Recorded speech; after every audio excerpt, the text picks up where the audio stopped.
And good evening, everyone, and welcome to The Drive. I am Thom Abraham, in for Steve Moulton. We got no stinking Steve Moulton today. We do have West neighbors, and we are on location at the Furniture Factory on Meridian Street right here in downtown Huntsville. Yeah, to come on down. It's an absolutely gorgeous night. We're at the stage out at the outdoor patio. Yeah, to come on down and hang out with us here at the Furniture Factory. You couldn't ask for anything better other than having Reese Davis join us right off the top, Wes. I mean, that is something that is pretty cool as well to be able to talk to Reese, and he'll join us right now on the Neighbors Wealth Management Hotline. Reese, how are you?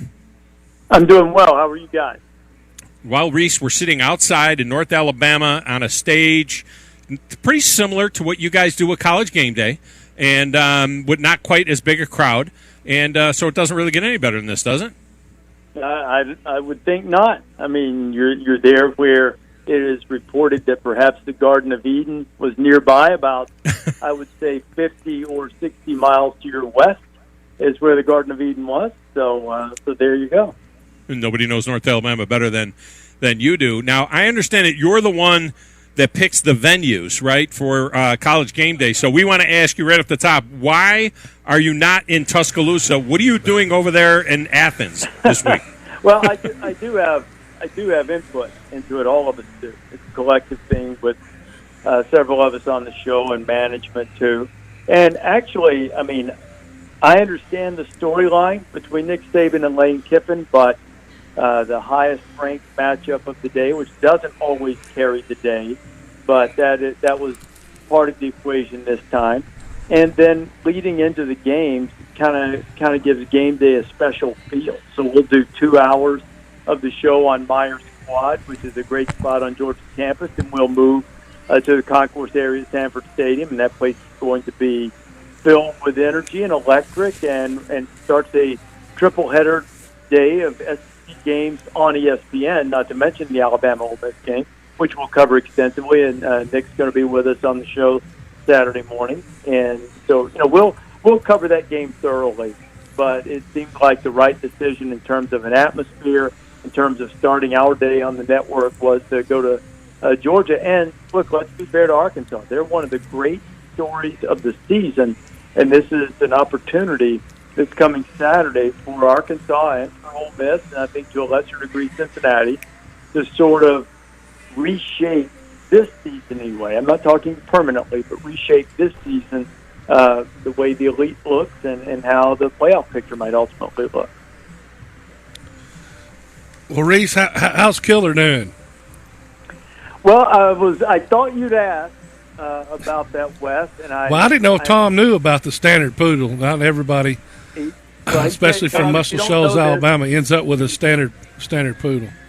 It's the greatest dog. I don't really understand why anyone would own any other kind of dog, because there's really none that can compare. My dog, as Wes makes great sport of, will chase bears and bobcats. He's gentle all the time, except when bears and bobcats come along. We got a video today from someone that was a little farther away from our house here, a little farther down in the neighborhood, and I really wish I'd seen what Mozzie would have done if this particular creature had come into our yard. Wes, there was a moose loose in my neighborhood today. Things you never would say, thought you'd never say. Yeah, how about that? But I don't know if Mozzie would have gotten that. The moose are more dangerous than bears. Correct. They're a little bit more, I mean, certainly aggressive. Dangerous. You keep your distance, but my understanding is that a moose tends to be a bit more ill-tempered than your average black bear who's just wandering around hoping to, find something to eat. We did have a bear that in the middle of the night we caught him on one of our cameras. Mozzie was not awake to see him, unfortunately, but went crazy when he sniffed outside later. Who was sitting in our front yard eating berries off of this tree and was out there for quite some time. So Reese, going back kind of to football, you this year has kind of been weird. The Marlon Perkins Wild. I don't want. I mean, with the Wild Kingdom, yeah. I mean, you keep telling me Connecticut, where you live, is kind of like Muscle Shoals, and it's just don't see it. But anyway, You make it sound more homey and homey every time we talk. But I'm telling you. See, I used to think the same thing, Wes. I thought that Connecticut, before I moved here, was a place where people in New York parked their cars, or maybe they went there for Christmas occasionally or something. But it's not that way. So this season's kind of been really up and down for everybody. You know, LSU just gets dominated by UCLA, and then they get beat 2 weeks later by a non-Power 5 school. Fresno State got them. Yeah. Then you look at, Auburn last week. Blocks a punt and comes with a 98-yard drive where, a couple of times it looked like it was over in sacks with the backup quarterback and a freshman running back because the other two had been benched when they played Penn State to the Hills a week later. And you can go up and down. And so far what I haven't seen, except from 2 or 3 schools, is consistency week in and week out so far this year. I agree with you 100%. I was just talking with my researcher today, and we'll find out a little bit more as we go along. And if you buy into the metrics, which I think they're useful, I don't think they're gospel, but they're very useful. The gap between the top 2 teams in our FPI, which, remember, that's not the result of resume. That's a metric formula that is designed to be looking forward for how teams will perform the rest of the way. So the gap between the top 2 teams, Georgia and Alabama, and Georgia's number 1 now. They've overtaken Alabama in that metric ranking. The gap between 1 and 2 and the rest of the field is the largest it's been since the Texas USC national championship year of 2005. Now that could change. It would certainly change, based on the outcome this week, I'm sure, and performances this week. But I do think it sort of speaks to what you're talking about, that outside of those 2, it's been hard to find some consistency. Even Oregon, probably either Oregon or Alabama, as it turns out, probably have the best single wins of the season. But even Oregon, outside of that performance against Ohio State, they haven't always put the hammer down. They kind of messed around with Arizona for a while the other night, and they had to rally and beat Fresno State, who you mentioned earlier, who beat UCLA. I happen to think that I think that's a really good football team. It's particularly a really good offensive team. But even them, following up that win over UCLA, they went to Las Vegas and trailed a whole bunch of the night against UNLV before they had to pull it out again. So I think you're seeing teams that haven't been able to find a consistent emotional pitch, or maybe that probably is not manifested on game night. You would know this far better than I, the level at which you played. But usually that manifests itself during the week and how you prepare and what the urgency is to prepare. Because once they tee it up, everybody's excited and ready to play. But sometimes that preparation kind of keeps you from having that same edge, it seems to me. Reese Davis with us here talking some college football here. Let's finish where we started. Of course, you guys are College Game Day at the Georgia-Arkansas game, or Arkansas-Georgia game, and that'll run right into kickoff, 11 o'clock Central Time on ESPN, kicking off for that game. I have been fascinated by Arkansas, loved them all season long, especially after that win against Texas and the way that they play football. They play this dominating SEC-style, historic SEC-style football, the defense, the way they run to the ball. The boys in the desert, have them as a big, like a 3-touchdown underdog to Georgia. And I'm having a hard time seeing that, Reese. I look at the way they play, and Georgia, I know they scored 62 points against Vanderbilt. I know there was a running clock in that game, which, is just heinous in a conference football game for something like that to happen. But I really think that Arkansas can hang with Georgia throughout this game. I think we got a heck of a game coming up after game day. I agree with you on a lot of things, and probably mildly disagree with you on the last point. They are fun to watch, and they do. I mean, they set their hair on fire and cause wrecks. They play wide open all the time. Barry Odom, their defensive coordinator, has done a great job with them. Of course, Sam Pittman sets the tone with that type of energy for his team. I love what they're doing on offense, but honestly does compel me to say they're on a different type of stage, and it kind of goes back to how are you going to handle that type of pressure and atmosphere? They put a lot into that game last week because they lost 9 in a row to A&M. Most of them in extraordinarily excruciating fashion. 3 of them in overtime. I think 5 or 6 of them one-possession games. They had blown big leads. They had made big comebacks only to have A&M snatch it away from them at the end again. Every way you could possibly lose, they had. They put a ton into that game, and they were successful. They'll have to force Georgia to make some mistakes, and I think that's the only way that they could win the game or threaten. Now, I'm not suggesting Georgia's going to have a running clock in the second half. I mean, Arkansas is much better than that. But Jefferson, the quarterback, it was good to see that he came back. He'll need to be healthy. They'll need to run the quarterback some. And Treylon Burks, who is as good a receiver, if not the best receiver in the SEC, certainly one of the best.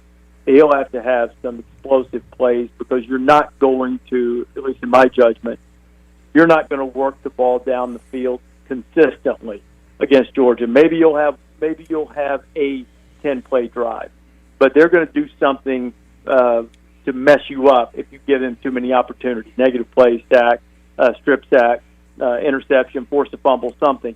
So you've got to get chunks of yardage. And, the quarterback run, and then they hit some big passes against A&M last week, would be their best chance. I think they have to have some of those things go right. Probably need to have Georgia's offense sputter a little bit. Because one thing I did note today, Georgia's completed only 16 passes of 20 yards or longer. 7 of those have been thrown by someone other than JT Daniels. Now, I don't say that JT missed the game. I don't say he's a really good player. But I'm just saying it to illustrate that they haven't exactly hit their stride on offense yet, at least outside of the Vanderbilt game. So I think it'll be a test for them. But I do favor Georgia comfortably at home against Arkansas. But we'll see. If Arkansas can get off to a good start, maybe we'll have a ball game at the end. Well, I think it's just great that we got some intrigue now in the league and in all of college football. I mean, it's not the lead pipe cinch we thought it would be in August, and I think that's great for college football. Reese Davis has been our guest from College Game Day. Reese, I appreciate you so much taking the time to join us. Thank you for inviting me. You guys have a great night. See you later. All right, thank you.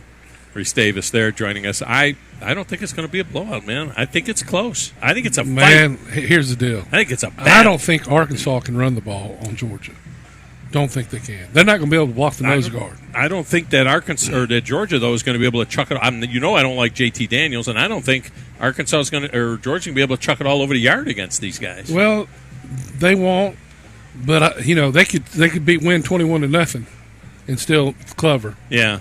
You know what I'm saying? I think it's Arkansas, a slobber knocker. Yeah, I just don't see it. Yeah, I don't see it being that close. Yeah, because I think Georgia has gotten better every week. You think Arkansas has gotten better every week? They've gotten better, but they got a long way to go. Texas A&M started a right guard and a right tackle that were both true freshmen. You want to sell some things. Sell the conversation they were having between plays. Yeah, well, when you can't block anybody, that's not going to be the case. They got 2 of the nicest wins early in the season when nobody's playing anybody. They've beaten Texas and Texas A&M. Yeah. Those are 2 pretty good wins. But Texas turned around and scored 70. I'm just saying. No, I mean, Texas was a big win, no question. I'm a Sam Pittman guy. You should love Sam Pittman. He's an offensive lineman. Man, I don't let emotions cloud my judgment. That's all I do is let emotions cloud my judgment. Are you kidding me? Anybody with 9 kids, we know that already. Well, one of the things I'm very emotional about is being a freedom-loving American, and, we're joined now by Emily Dover to tell us about something that is coming up that is going to be headquartered right here out of the Furniture Factory. It's called the Freedom Rally, and it's coming up October 10th, and Emily joins us now. Emily, thanks for joining us. There you go. There we go. Sorry. So, try it again. There. Awesome. Can you guys hear me? Yeah. Yes. Go ahead. Well, thank you guys for having me, especially to promote this event. It's October 10th, so coming up fast. And we will be meeting at Furniture Factory, walking around the square, paying our respects at the Veterans Memorial because that's extremely important for us. making our rounds and meeting back up at Furniture Factory to have some great speakers. We actually just announced this morning that we're having the Honorable Casey Wardinsky as one of our featured speakers, and he did a lot for Huntsville, as well as being appointed by the Trump administration to be the Assistant Secretary of the Army. So he continues to serve our country and now is running for Congress in the 5th District. So we're really excited to have him with, a bunch of other great names of local people, people coming out of Coleman. So we're really looking forward to bringing everybody together and cutting through all the divisiveness and truly becoming a community. Our main point behind this is we might not think the same, but we have the common core values of we believe in everybody's freedoms. And it's different the way we get there, but we all get there together. So cutting through all of the noise and bringing everybody together is what we're looking forward to. Now, is this something that's open to the public that people can just come on down and be a part of if they want to come down and be a part of this whole thing? Oh, absolutely. So we have a Facebook event that's posted publicly. You can also sign up by texting GOING to 877-276-0092. We have over 500 people that have already responded to the event, which is amazing, especially for our community, bringing everybody together. And everybody is welcome. So October 10th, what day is that? It's a Sunday. It's a Sunday.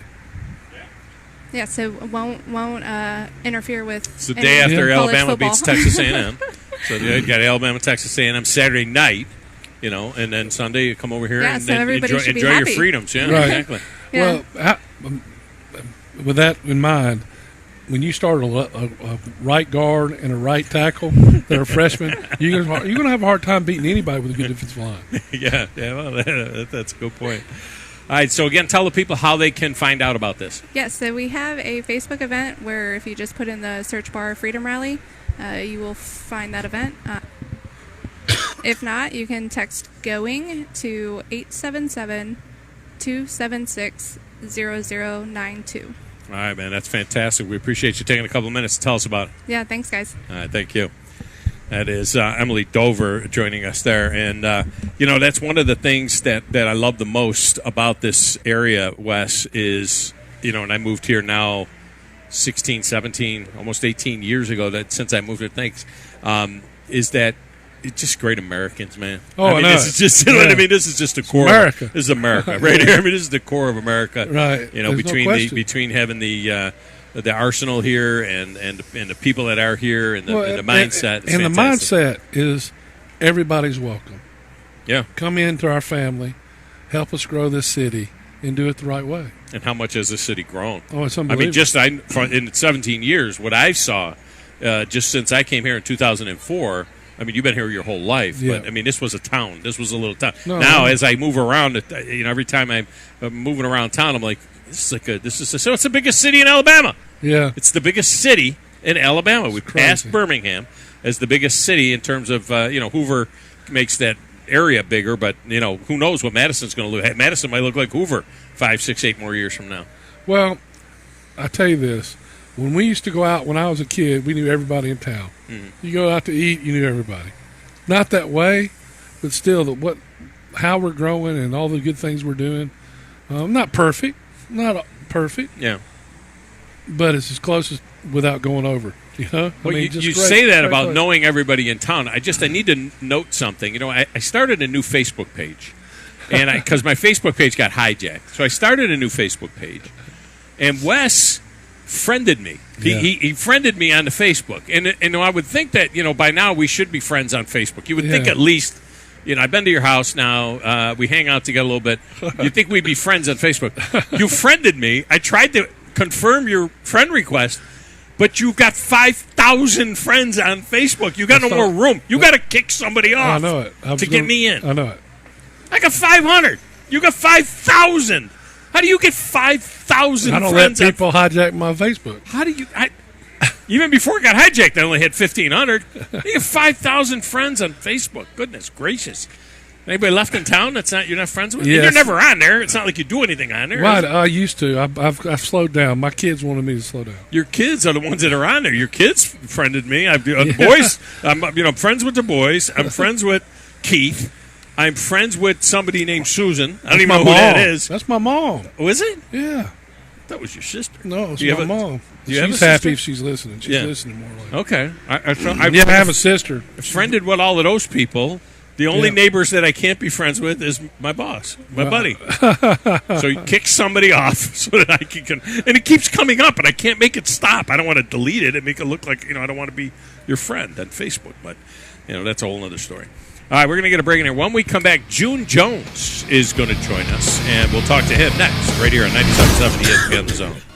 You're listening to The Drive with Wes Neighbors and Steve Moulton on 97.7 ESPN The Zone. Tom Luganbill here for Woody Anderson Ford. When I was in the Tennessee Valley, one of the things that impressed me the most was the quality of the people. People like Bobby White and his team at Woody Anderson Ford. And now you can experience the tremendous new service lanes and showroom at Woody Anderson Ford, at Jordan and Sparkman, or just stop by for breakfast or lunch at Henry's Mustang Cafe. And in Madison, visit Woody Anderson of Madison on Hughes Road, just south of 72. Like a great college football tradition, always there, Woody Anderson Ford. This is Wes Neighbors talking to Chris Haygood of Bob Wallace Appliance. Chris, what sets you apart from other appliance dealerships? Wes, these appliances are going into the most used room in your house, your kitchen. The way we have these appliances displayed, it's easy for you to visualize how they'll look in your home. Wes, what sets us apart is the people. They're well trained. In fact, they live and breathe these appliances. And if you need service, you'll really appreciate our parts department. Contact Bob Wallace Appliance at 256-533-2121. I'm attorney Gary Lackey. You'll hear people say we're like a family, but here at the Lackey Law Firm, that's really true, not just a saying. I'm Justin Lackey. With my father and my sister, we have a special connection to each other. I'm Jennifer Lackey. At the Lackey Law Firm, when we take on your case, you become part of our family. You really do. And we'll always do whatever it takes to get everything you deserve. If you're injured, you worry about getting well, not about paperwork or insurance companies or figuring out how to get to your lawyer's office. I'll come to you. We worry about your case so you don't have to. When you've been injured, we know that your case is probably the biggest thing going on in your life. More important than almost anything else. And it's important to us too, for one simple reason. Family takes care of each other, and at the Lackey Law Firm, we'll take care of you. The Lackey Law Firm. The Lackey Law Family. 1-800-4-RIGHTS. No representation is made that the quality of the legal services to be performed is greater than the quality of legal services performed by other lawyers. Sitting here with Ann Adams of Berkshire Hathaway Home Services, Rise Real Estate. Is it a good time to sell your home, Ann? Yes, it is. We have people relocating from all over the country. Why should we choose Rise Real Estate? Well, we've been selling real estate in North Alabama for 36 years and have sold more real estate than any other real estate company, period. Do you help your customers through the entire process? Yes, our agents are with you during the whole process from start to finish, from beginning to end. In your relocation services, you have a whole team. Yes, we have a dedicated relocation department helping customers move seamlessly into the area. Ann Adams has been writing contracts for the last 36 years. She has the experience to help you list and sell your home, downsize your home, or help pick the perfect spot north of Alabama for you to build a future. Call Ann Adams at 256-337-2625 or on the web at www.bhhsriserealestate.com. We know it's lonely at the top, but we don't mind. National championship number 18. 13 in all. Absolute perfection. Roll Tide. Join us Saturday as the Crimson Tide take on Ole Miss at Bryant-Denny Stadium. Our coverage begins at 11:30 on your home for Bama football. Listen to Alabama football all season long on 97.7 ESPN The Zone. Mark and Henry McDaniel, attorneys at law, are proud alumni of Madison Academy, and Madison Academy is proud of them. They have served our community through their practice, through volunteerism and service on national, state, and local boards. They explain the complexity of critical court rulings on local media. Their successful practice has been built on integrity. Both are veterans of MA Athletics and proud sponsors of Mustang football. McDaniel & McDaniel, Attorneys at Law. No representation is made that the quality of the legal services to be performed is greater than the quality of legal services performed by the lawyer. Hey, this is Justin with the Furniture Factory Bar and Grill. We'd like to invite you to North Alabama's premier patio bar and grill, where at the factory, we have something going on each and every night. Monday night, steak night. Tuesday night, karaoke. Wednesday night, the Jeep community comes out for Jeep Jam. Thursday, it's bike night, the biggest in the valley. Friday and Saturday, live concerts on our 4,000 square foot patio, along with drink specials and a beautiful staff. What are you waiting on? We will see you at the Furniture Factory Bar and Grill. This segment of The Drive is brought to you by Woody Anderson Ford, located online at woodyAndersonFord.com with 2 locations, Hughes Road in Madison and Jordan Lane in Huntsville.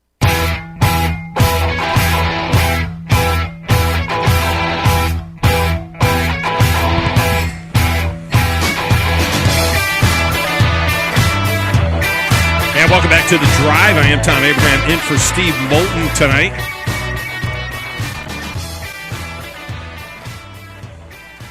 With West Neighbors, we are at the Furniture Factory. It's a great night to be here. You got to come on out and hang out with us out here at the Furniture Factory. And, well, the guy who had, back in the day, as far as I'm concerned, about the best Fu Manchu mustache going anywhere in the NFL and in college football is June Jones. And he joins us from, I believe, his home in Hawaii now on the Neighbors Wealth Management Hotline. June, welcome to the show. How are you? Yeah, well, you've got a good memory. I did have a nice foo back then. You did. You had an excellent foo back then. And was it better than Jack Lambert's? It was. He wasn't. He had teeth. Lambert didn't have no teeth. You know what I mean? I think that's what made it look better. Yeah, that man Lambert looked mean. June looked like he just looked cool, man. It was just cool. He had that 70s, 80s cool going on, I think, back in the day.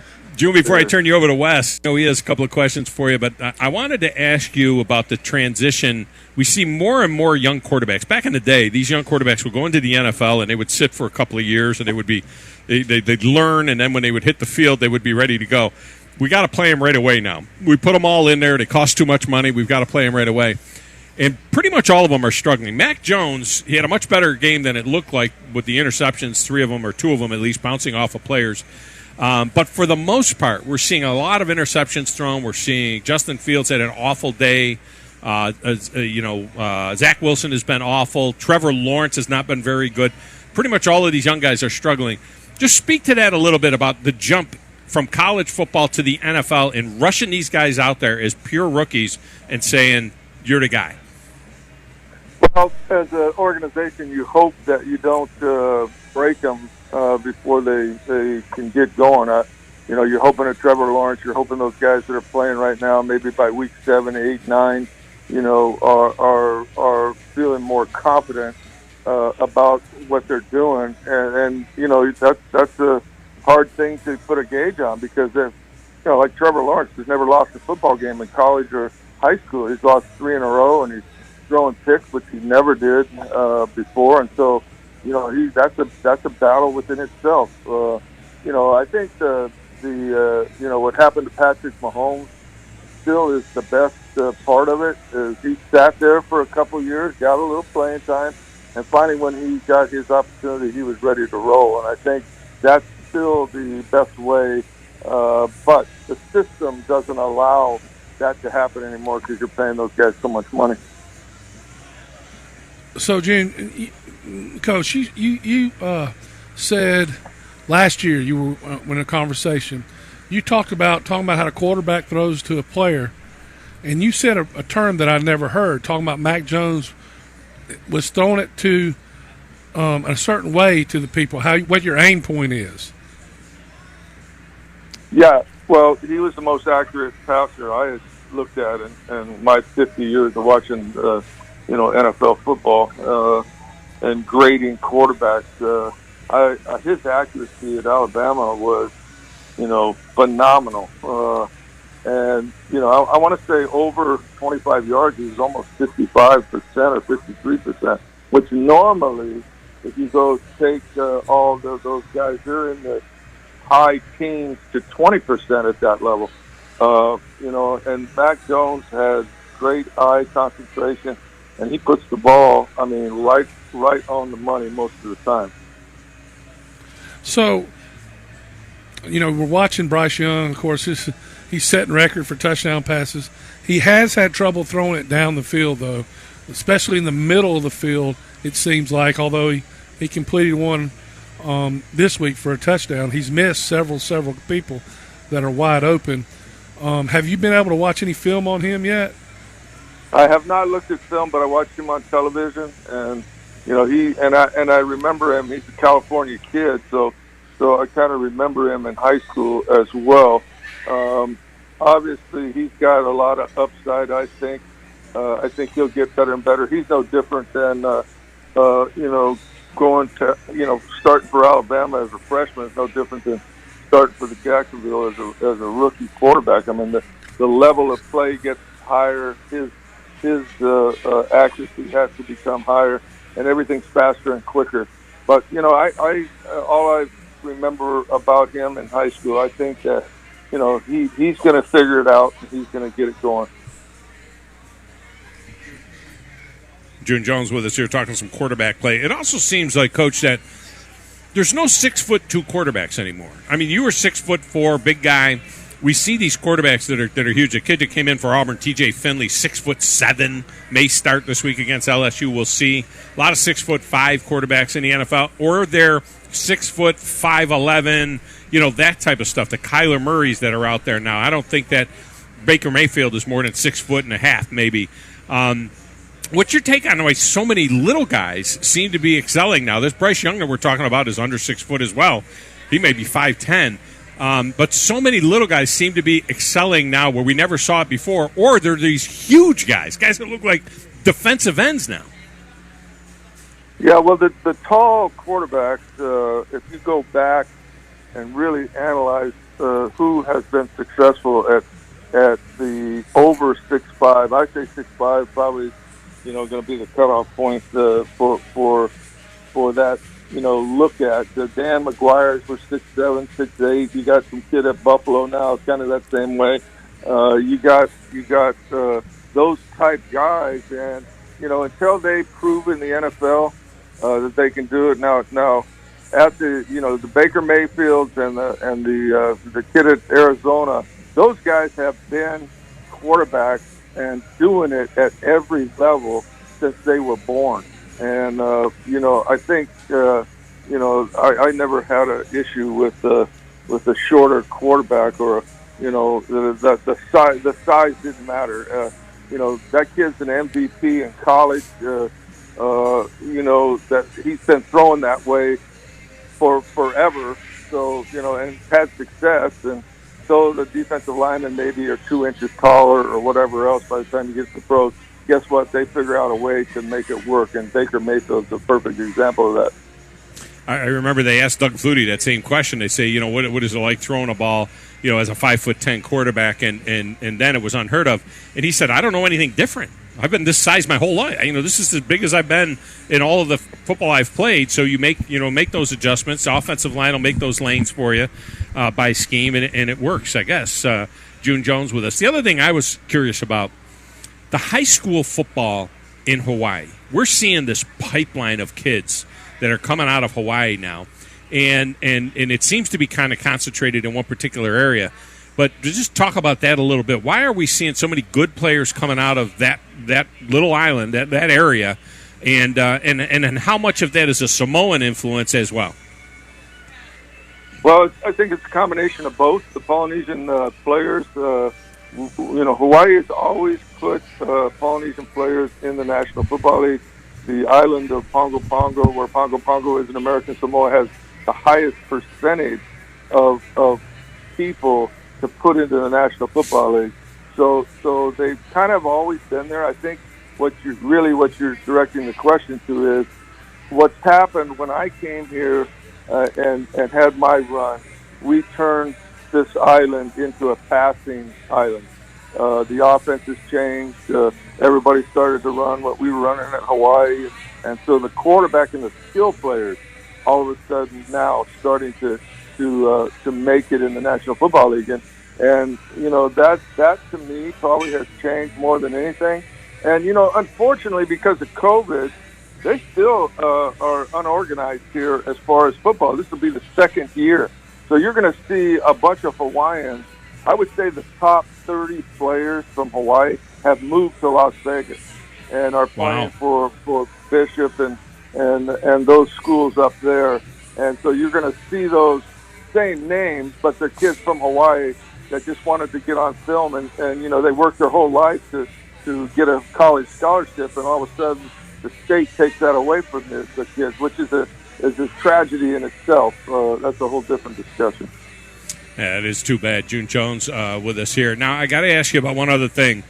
Mouse Davis. I mean, I'm going old school with you here now, but I coached for 11 years, and I went to plenty of clinics where Mouse Davis would speak, and he would talk about the run and shoot. And I can't tell you how many late nights that the chalk was flying between the offensive coaches and the defensive coaches, and the defensive coaches ultimately would just end up saying, well, you still got to throw it and catch it.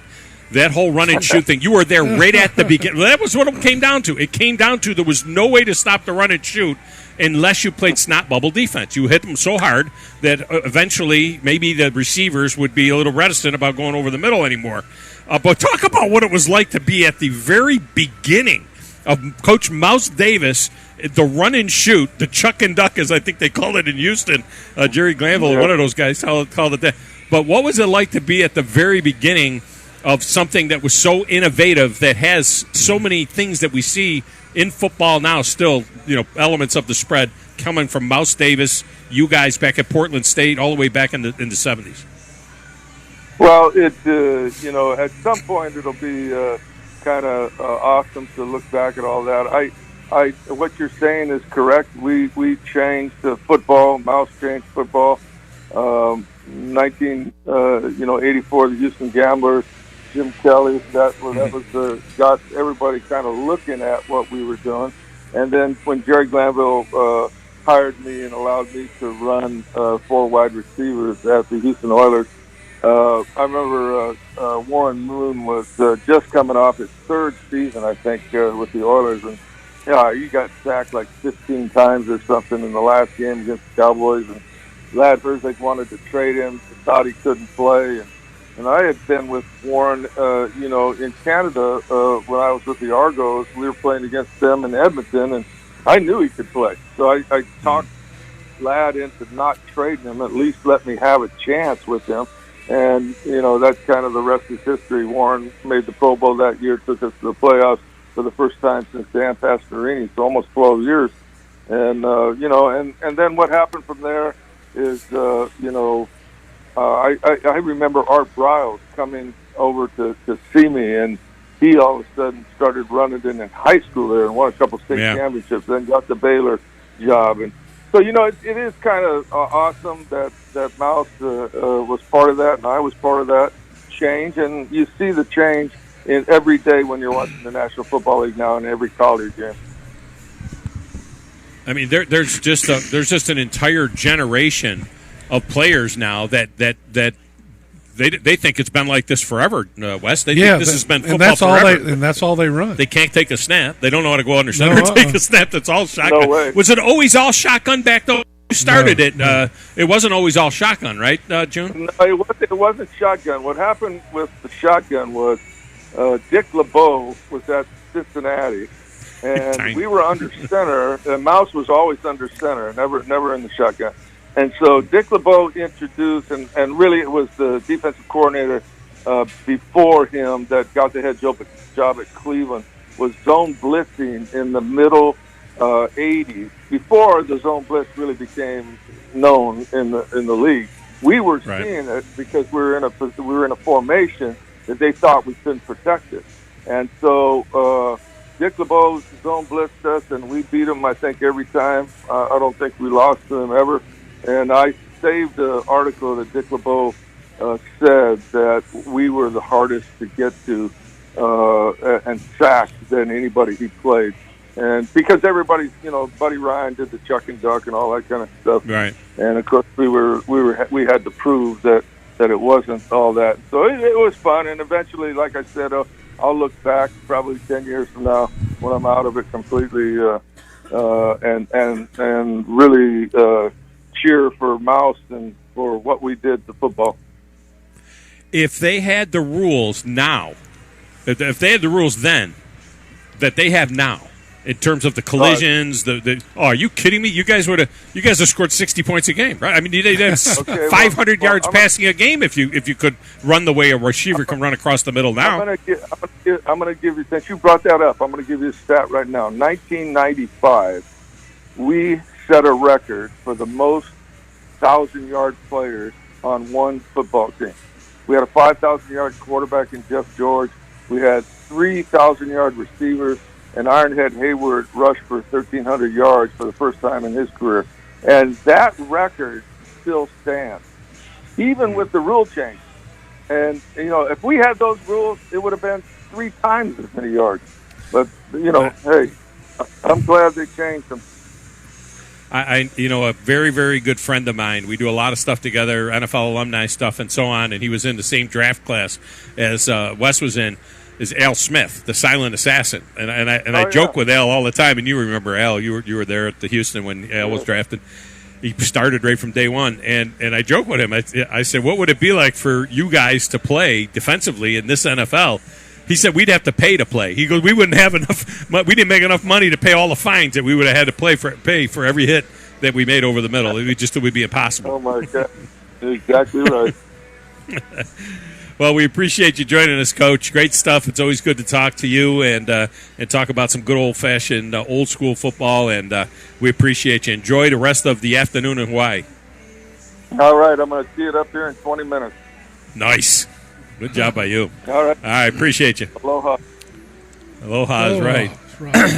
It was, Wes, we'd get these coaches' clinics going, and we would all end up in the room. Right, we'd all end up, after all of the last clinics were over and everything else, all the coaches would end up back in a hotel room, and you would have coaches coming down the hallway. The coaches that were speaking during the day, they would come down the hallway, and they had their little film. They had 8 millimeter film and 16 millimeter film. We'd start showing it on the wall, and we would take dry erase markers and write on the mirror, and the defensive guys would all be on one side, and we would be literally drawing up the defense against the spread, against the run and shoot, and how you would handle the run and shoot. And this was during the era of the Buffalo Bills. That's when I was coaching, and Jim Kelly and the K-Gun and Ted Marchibroda and all of those guys spent a lot of time. John Butler, if you remember him, he was the GM. He passed away there. Bill Polian was there as well. And we would sit there and we would draw up how we would handle the defense. And there was no way to stop the run and shoot if the run and shoot was run properly. It was like the option. You couldn't come up with a way. Everything you did defensively was wrong. So finally we came up with, we can only play snot bubble defense. Let them come across the middle and hit them so hard they blow snot bubbles, and hopefully the receivers will start short-arming it. Well, and the other thing you can do is disguise coverages. But the more people you put out there, the less you can disguise it. In fact, a lot of times you'll see Alabama do five wide, right, empty, just to see what the defense is. Yeah, because it's hard to disguise it, and then get back in the formation, and then run the ball. And people wonder a lot of times that, and fans are pretty smart in this part of the country, but people wonder a lot of times, why you're seeing a lot of motion. You'll see a guy split out a back. Running back will be split out, and then he'll go in motion. Well, they're putting him in motion because they want to see if it's man-to-man or if it's zone. And if a guy runs with him across the formation, well, then it's a man-to-man concept. But there's very little anymore, very, very rarely anymore does anyone play a straight man or straight zone. There's usually some kind of a combination coverage. It's usually 2 over the top, 1 over the top, 1 robber. Or sometimes they'll play man on one side and zone on the other. Right, you can play man on one side, zone on the other. And then they'll zone blitz out of that, usually from the short side of the field. The zone blitz, he hit it right on the head. Yep. Dick LeBeau invented the zone blitz, and it was invented for the single purpose of stopping the slant in the run and shoot. You would drop a defensive end into the slant lane, and you would send an inside linebacker and drop a defensive end. And that's why Dick LeBeau invented the zone blitz, was because of that. And that's how all football is that they do something offensively, and the defense then is designed to react to what that offense does. Well, I think what makes Alabama and Georgia elite normally in their defenses is the way they blitz and how they blitz and how they disguise their coverages sometimes you'll have a guy fake blitz and have the guy coming. They know he's going to run a slant, right, and he covers the slant coming from the other way. They take the short throws away to give the rush time for them to get there. It's they're really we heard the Arkansas coach talk about Georgia's blitzes. Yeah, that you don't need to put any new ones in. You have enough. They got already. 11 of them. Yeah, got 11. And then Dan Lanning, who actually worked with Saban, he was actually worked for Wesley. He was a GA for Wesley. Yeah. When he was the head defensive analyst. Really? Oh yeah, they're really close, and he's a good guy. Sent him 11 different. Drew up the 11 and sent it to him. Yeah, that means he's probably not going to run. Well, any of those. It's like the option. The option kind of went away in offensive football for the most part, and people say, "Well, why don't they run the option in the NFL?" It's the outside linebacker's ability to slow play it, to take two now. I mean, they literally will take the I saw it when they tried to do it with Justin Fields, and the outside linebacker for the Browns took the quarterback, made him pitch the ball, and then got the pitch guy. And your quarterback gets killed. And you get killed quarterback. Yeah. That's the main reason they don't run the option. Well, there's that because they'll get killed. Yeah, but even in college now, you don't see a lot of option football anymore outside of the academies, the military academies. Well, Florida ran it a lot against Alabama. It's a different looking option, yeah. And then that's I think last last week option look. they ran the option also against Auburn. They did, and it's hard because it's a discipline type deal. That was what Georgia State was doing to Auburn. That's it. Remember when it's a speed option? Remember when Georgia Southern went to Tuscaloosa and did it, and that's they ran through them like crap through a tin horn, which I still don't understand what that means, but it's a good old fashioned saying. Straight through, straight through, I guess. All right, let's get a break and we'll come back. Phone lines go open next. If you want to jump in, we got some time to get you in. You can do that right here on 97.7 ESPN The Zone. You're listening to The Drive with Wes Neighbors and Steve Moulton on 97.7 ESPN The Zone.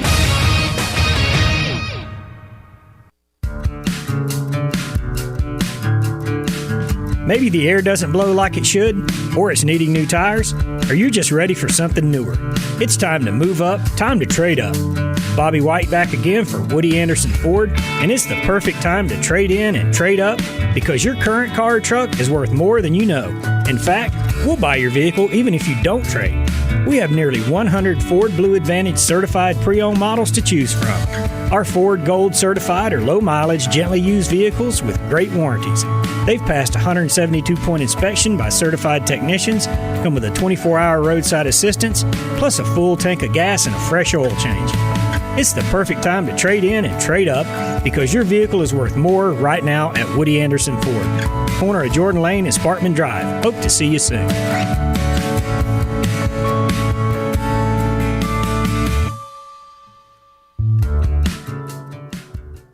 Chapman Commercial Realty, your source for Alabama commercial real estate. Chapman Commercial Realty has the experience and expertise you're looking for when making commercial real estate decisions.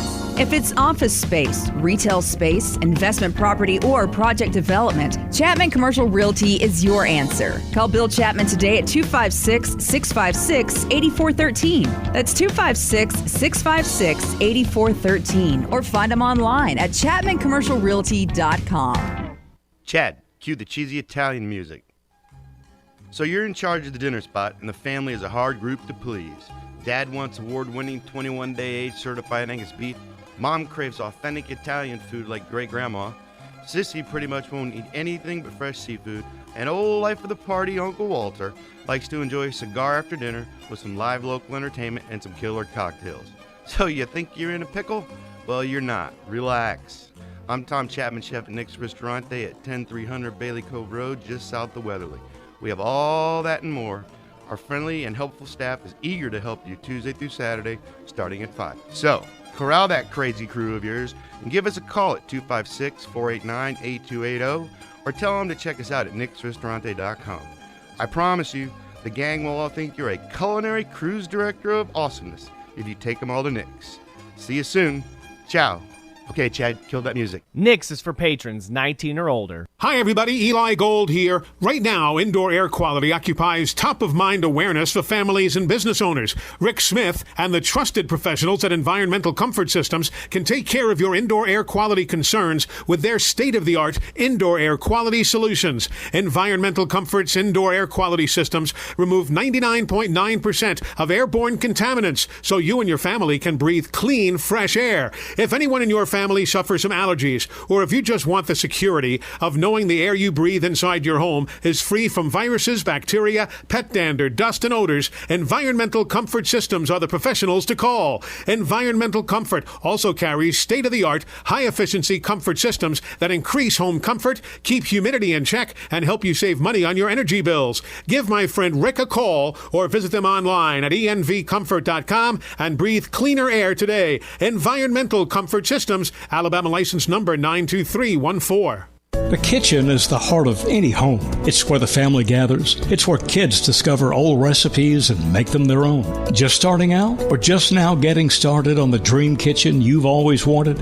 I'm Chris Haygood, and from all of us here at Bob Wallace Appliance to the home builders and the homeowners, a heartfelt thank you for buying local. We're in Huntsville, Florence, and Coleman, and online at bobwallaceappliance.com.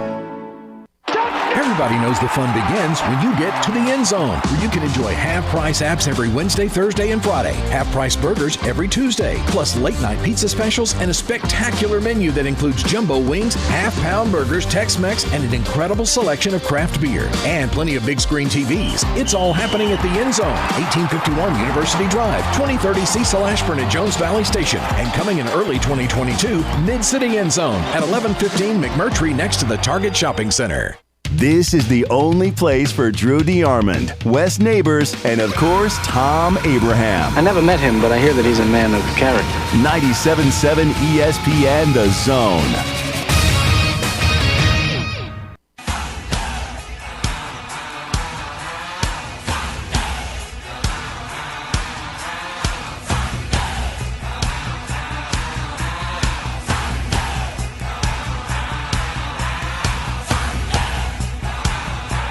And welcome back to The Drive.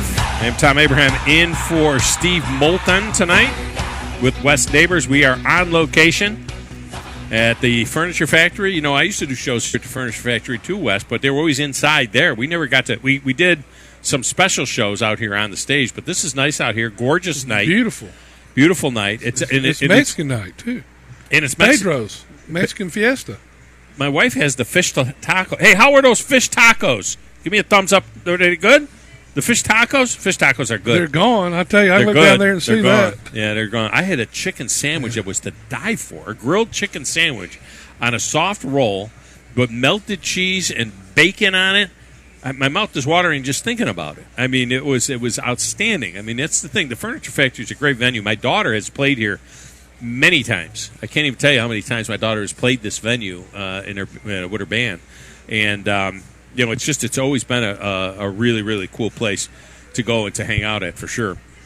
It's going to be there's a lot of compelling games this week in college football, Wes. I mean, there have been a lot of compelling games every week, really. But we didn't know it going in, right? I mean, we went in.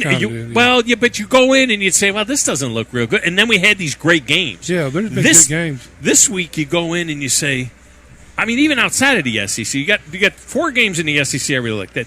What's going to happen when Auburn at LSU? TJ Finley start? Does Bo Nix start? Do you mess up Bo Nix if you don't start him? I say start TJ Finley and have Bo Nix. I don't see how you can't. I don't see how you can't start TJ Finley. And wouldn't it be better for Bo to come off the bench and be the hero? Maybe it would be a different look for him. You know, maybe he needs a timeout. And if Finley sputters, Nix comes off the bench and he can, be the hero. I just think they're going to have a hard time beating LSU down there the way they're playing. They're getting better every week, LSU. Yeah. The way Auburn's playing. Yeah. But the way Auburn played against Penn State, they would beat LSU. They hung with Penn State. We don't know really how good Penn State is. Well, they beat Wisconsin on the road, and now they've beaten Auburn at home. Game? I watched every second of that game. It was a slobber knocker, and I know Wisconsin turned it over twice late, and it could have been the other way. But I'm saying you don't know anything about anybody really, at this point in time. Cincinnati. What I did learn about Auburn is their leader is Jacoby McClain. Number 9. Is that number 9? Yeah. I think he didn't play the first half.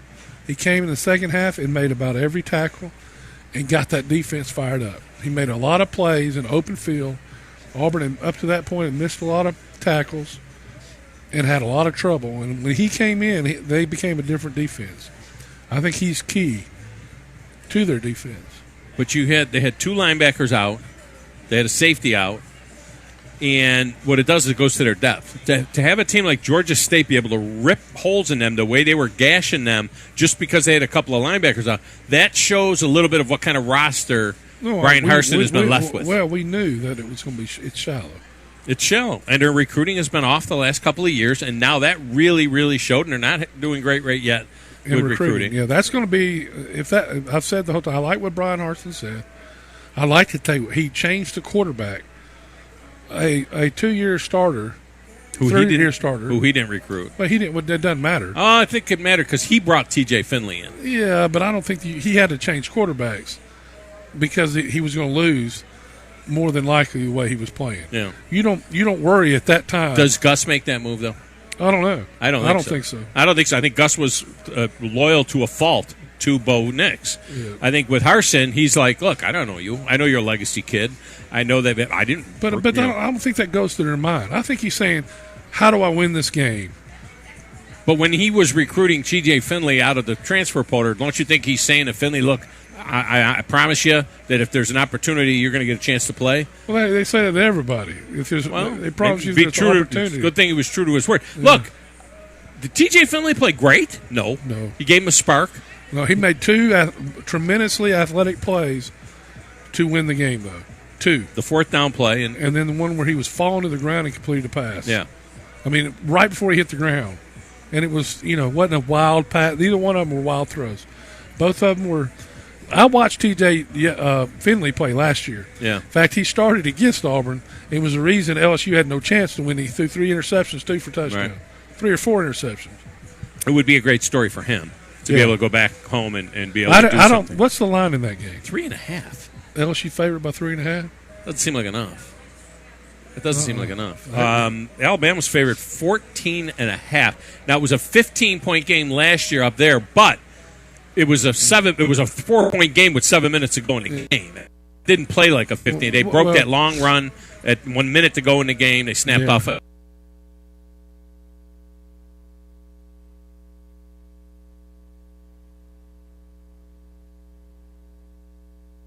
The only time at the one. That's the only time Alabama had the ball and didn't score. I think that Ole Miss is better defensively, marginally, but better defensively.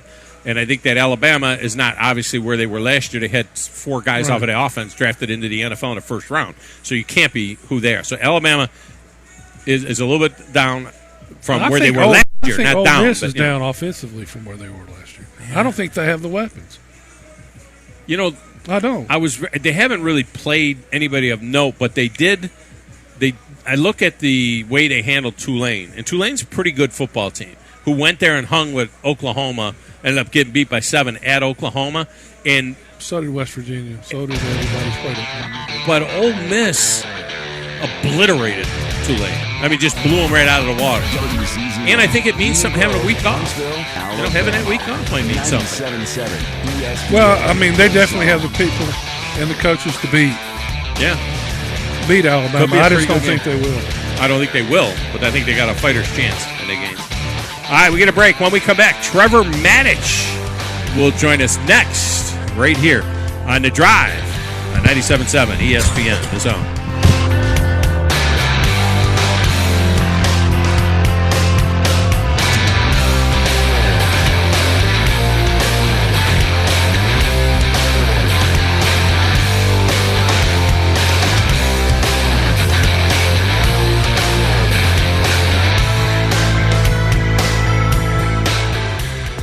Maids and a Mop. That's all you need to know to clean house. Two Maids and a Mop is an award-winning company, bonded and insured. Hire them for yourself, or they have gift cards if you want to make someone else's day. Find out more online at twomaidshuntsville.com. A maid service worth talking about. Two Maids and a Mop take care of everything. They supply all the cleaning equipment needed. Call 256-883-6243. The only finger you'll need to lift is the one to call them.